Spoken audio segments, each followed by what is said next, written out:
Greetings, true believers, and welcome to another amazing episode of History of the Marvel Universe. The topic of this video was decided on by Patreon supporters. If you would like to vote on a topic to be added to the schedule, be sure to head on over to patreon.com/MaryMarvelite and sign up for as little as $1 a month. This week's tale begins with a woman by the name of Frances Louise Barrison. As a child, Barrison was tormented by her abusive parents and humiliated about her weight. Any attempts to adjust her behavior were met with more abuse, and she spent much of her time hiding from her parents in a nearby church. Although she longed for a more stable family, she began to despise positive emotions entirely. During her teenage years, Barrison ran away from home and took the alias Sandra Deal, surviving as a groupie for various rock bands. Then one day, Frances Barrison inexplicably developed the power to generate and manipulate sonic vibrations. The source of these abilities are unconfirmed, but they are potentially mutant in nature. A drug user herself, she began dealing drugs, but eventually encountered the pair of vigilantes Cloak and Dagger. During this encounter, Cloak used his own powers to temporarily trap Barrison in the pitch-black realm known as the Dark Force dimension. The experience drove Barrison mad, and the Dark Force energies mutated her emerging abilities. In addition to her sonic blasts, she gained the power to psychically feed off of the negative emotions of other people, and even compel them to violent behavior themselves. Calling herself Shriek, Barrison became a mass murderer but was shot by the police and arrested. She was imprisoned at the Ravencroft Institute, and that's where she met Cletus Cassidy.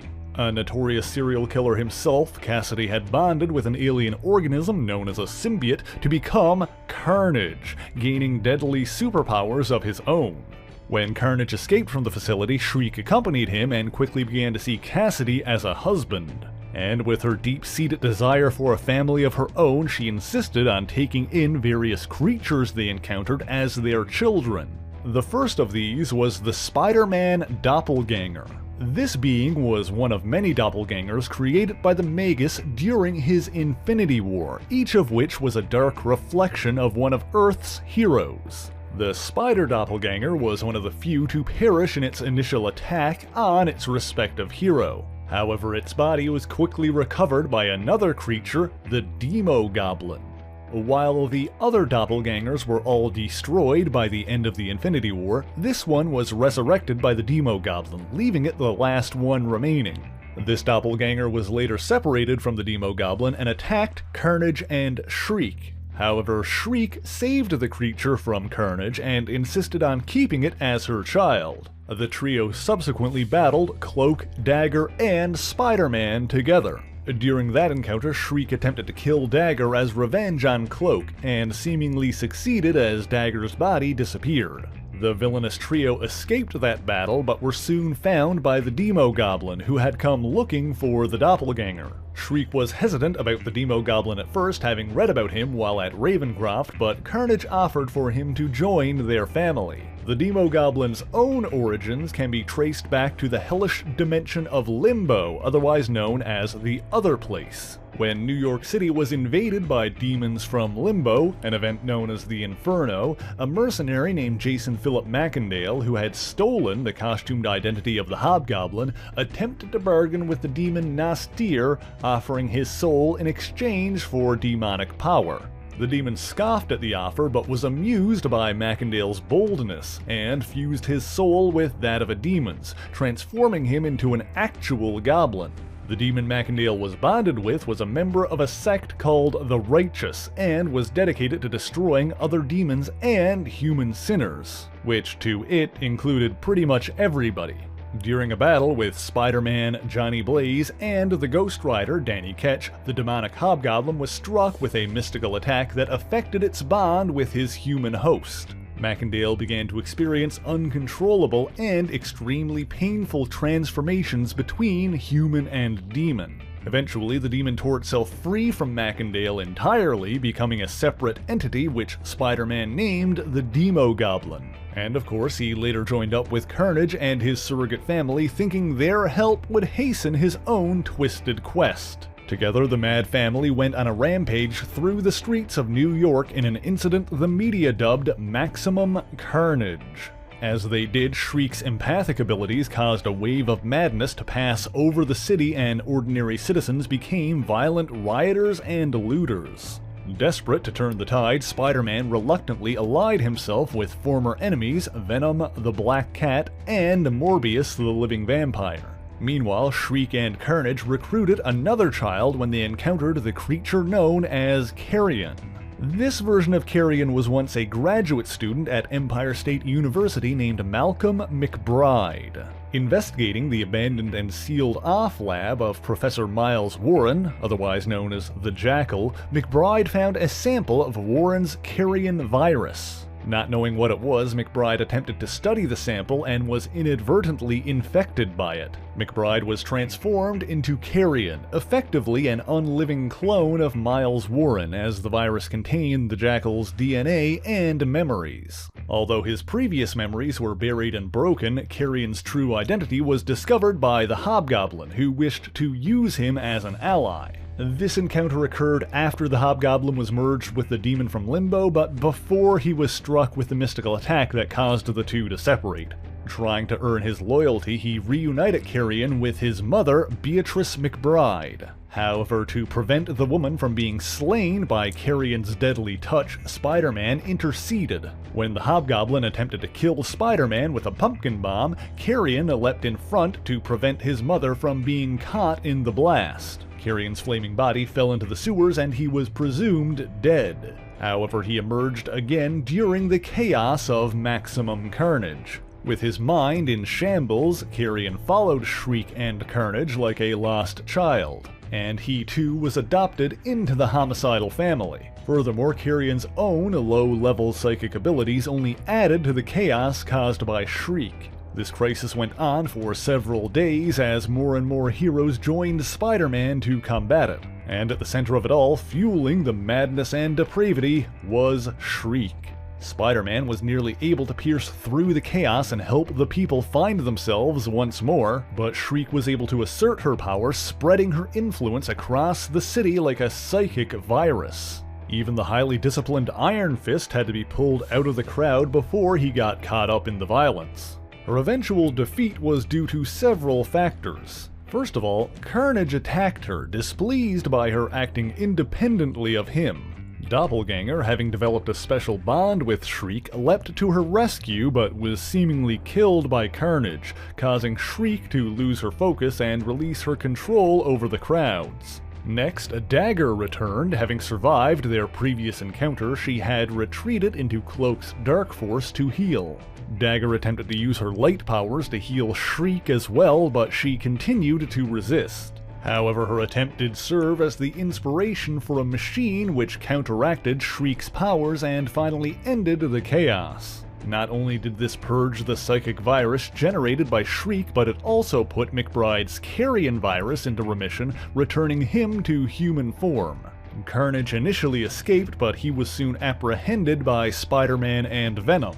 The Demogoblin did escape, but he was later killed in a final battle with his former host, the Hobgoblin. Meanwhile, Shriek was arrested and returned to Ravencroft for further treatment. She attempted to stage a breakout with several other women, but was stopped by Spider-Man and John Jameson, who was the facility's head of security at the time. However, she was pleased with how her powers were developing and looked forward to encountering Spider-Man once again. And she soon learned that Malcolm McBride was also being treated at Ravencroft. Having developed increased strength and the ability to levitate, Shriek broke free from the facility and took Malcolm with her. She brought him to a random house in the suburbs and tried to coax him into being her child again. Malcolm was distressed, for without the medication from Ravencroft, he would likely transform into Carrion once again. Spider-Man tried to save the day, but he was overpowered by Shriek, who intended to make him her new husband to replace Carnage. But first, she used her powers to reach into Malcolm's mind and pull the Carrion persona to the surface, triggering his transformation. After stopping Carrion from killing Spider-Man, Shriek escaped with her so-called child. However, Malcolm's true self still resisted, not believing she was his mother. And so Shriek brought Malcolm back to his childhood home, intending to force him to kill Beatrice McBride. Spider-Man arrived again, and while he initially had the upper hand, he was knocked down by Shriek. Then, when forced to choose which mother was truly his, Carrion instead attempted to turn his deadly power on himself.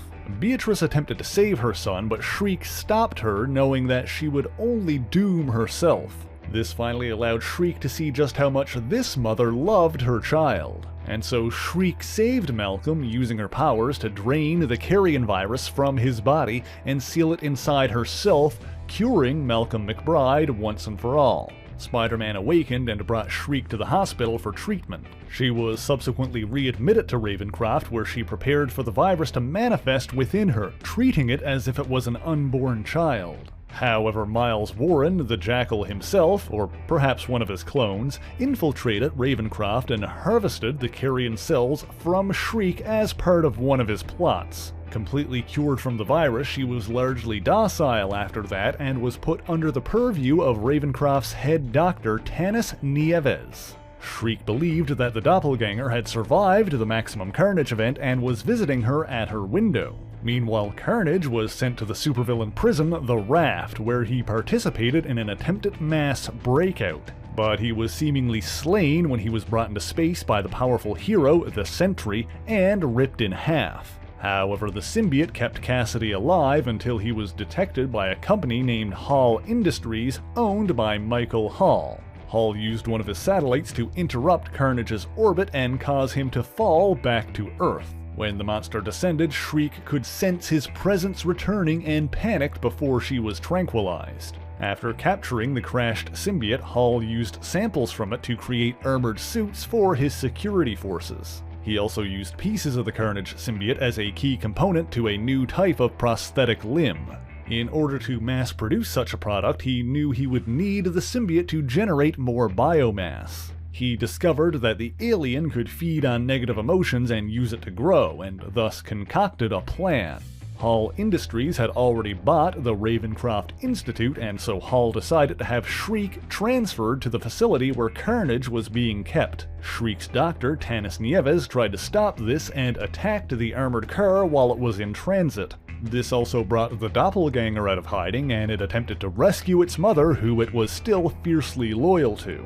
Spider-Man and Iron Man arrived on the scene to help, but they were soon swarmed by civilians under Shriek's sway. Doppelganger attempted to free Shriek, and Nieves realized who it was and what was happening. Hall's high-tech security force fired a laser beam which sliced the Doppelganger in half. Nieves attempted to stop them, but lost her right arm in the process. She was subsequently hospitalized and provided an advanced prosthetic arm by Hall. Ultimately, Nieves was still a doctor and didn't want Shriek, or rather Frances, to be taken advantage of after she'd finally begun to show signs of progress in her treatment. However, the only way she could continue to see her patient was to agree to Hall's terms, and thus she couldn't reveal anything when questioned by Spider-Man. She could only watch while Frances Barrison was forced to spend time locked in a bubble adjacent to one containing the Carnage symbiote, so the alien could feed on the negative emotions generated by her powers. However, the piece of Carnage that was used in Nieves' bionic arm took control of the prosthetic, murdered the scientists monitoring the alien, and forced her to break the rest of the symbiote free. Possessed by the alien, Nieves brought the suit back to Cletus Cassidy, who was kept alive and imprisoned in the same facility, and thus Carnage returned. The guards attempted to take Shriek back to her cell as she begged for her doctor, but they were attacked by the Doppelganger, whose top half had survived. The guards fought back and started beating the creature, but Shriek used her sonic powers to rescue her baby. Changing into her costume, Shriek confronted Nieves and demanded to know where Carnage was. There she discovered that Carnage had spawned another symbiote in the Doctor's bionic arm. Meanwhile, outside, Carnage absorbed the biomass from Hall's armored security squad and battled Iron Man and Spider-Man. Taking the symbiotic arm for herself, Shriek attached it to her body as an extra appendage and headed out to join her lover. On the streets of New York, Shriek held up her doctor as her madness began to spread once again. However, Nieves was able to take the arm back, bonding with the new symbiote to become Skorn. Skorn then forced Shriek to use her sonic powers against Carnage, destroying his gigantic new form. While Carnage was still able to escape with Doppelganger, Shriek was hospitalized once again, falling into a coma after her encounter with Skorn. She eventually recovered and was recruited into a group of female supervillains called the Doom Maidens. She later reunited with Carnage and helped him fight the notoriously tenacious mercenary Deadpool. She was left badly injured at the end of this encounter as well, since Deadpool tricked Carnage into attacking Shriek. After that, she spent some time away from Cassidy and worked with other criminals. For example, she aided Kraven the Hunter in a battle against Venom. However, she rejoined Carnage again when he established a cult dedicated to unleashing the symbiote's god, Null. As a part of a dark ritual conducted by this cult, Shriek willingly sacrificed her life, allowing her beloved Carnage to rip out her spine. The purpose of this ritual was to resurrect another of their old allies, the Demogoblin, and fuse it with Shriek. Now known as the Demogoblin, Shriek retained her memories and powers, but with the added abilities of the Demogoblin, making her more dangerous than ever. And that is the history of Shriek and her twisted family. But thank you so much for watching this video. If you enjoyed it, please leave a like, share the video, and subscribe for more marvelous content. Be sure to leave a comment letting me know what Marvel hero or villain you want to hear about next, and as always, the issues referenced in this video are listed in the description below if you would like to read them for yourself, as well as links to other places you can find me, including my Patreon page, where for only $1 a month you can get your name in these special thanks here. So until next time, true believers, Excelsior!